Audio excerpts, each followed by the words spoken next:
Hi, welcome. In this video I want to take a couple minutes to talk about the issue of devaluation as it relates to using treats to train dogs. Now, this is one of the issues that is very problematic, very difficult for people to see or understand without a certain level of experience to be able to connect the relational dots properly.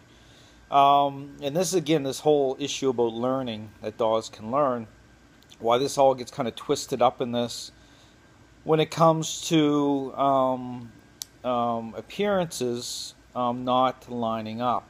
And this is, again, just like in the human world, when we look at people's actions or words not lining up with their actions. So their motives aren't aligning. It's very similar within how this learning theory is used in dog training when you're using treats as a motivating, influencing agent, and then looking at the behavior issues themselves, and then asking the question, why aren't behavior issues resolving themselves, even though the dog is actually going through the script, is actually doing the sit down, stay calm, and all the things that trainers will do to paint that picture of change, even though real change isn't really happening.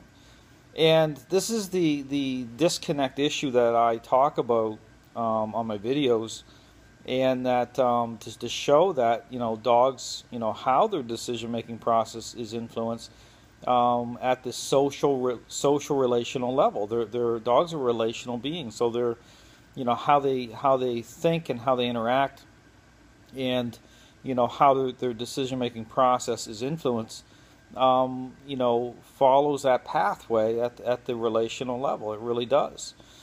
So this whole issue of treats, to understand why it is that perhaps, say, I could use treats and get away with it, okay, and change is still going to be happening even with very high drive dogs. It's because of how I'm thinking and connecting at the relational level. See, that's the difference. It's all about packaging. So that's why I talk a lot about why it's not helpful. See, this is the problem here, is people get overly focused on themselves, and they're not stepping back and looking at the big picture.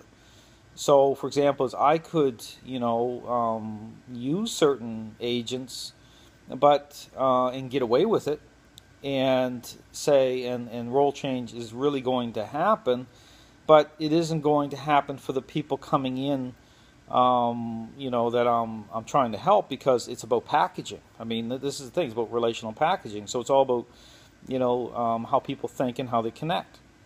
And so they're definitely. And this is where that whole appearance issue really plays a role here, is because the ability to be able to discern, whether or not appearances are actually lining up and actually, represent meaningful change, only comes to the ability to be able to qualify the motives attached to response. And the ability to do that comes through experience at the relational level.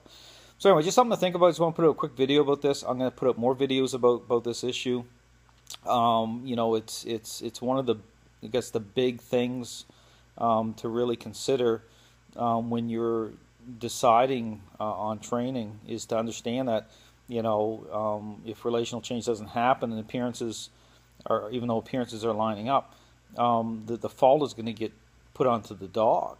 It really is, and it's very common for that to happen. But there's hope. That's the thing about to understand too, is that by seeing dogs as the relational beings they really are, there's hope for all dogs, even for dogs that are very aggressive. You can bring them back from the edge. So anyway, just something to think about. Thanks for watching, and I hope you have a great day.